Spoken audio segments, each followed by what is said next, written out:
ઓય, તમે બહાર જાવ ને એ પેલા શાકભાજીને પૈસા દેતા જજો. તું હજી પ્રમદી તો શાકભાજી લાવી નહીં.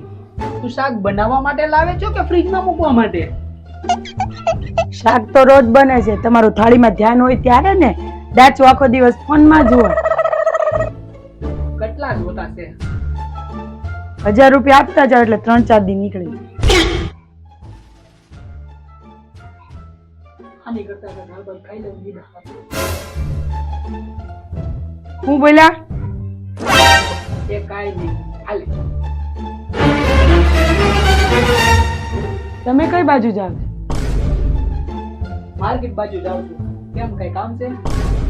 તો માર્કેટ બાજુ જાવ તો થોડુંક શાક લેતા આવજો ને, તો મારે ધક્કો નહીં. Oh no!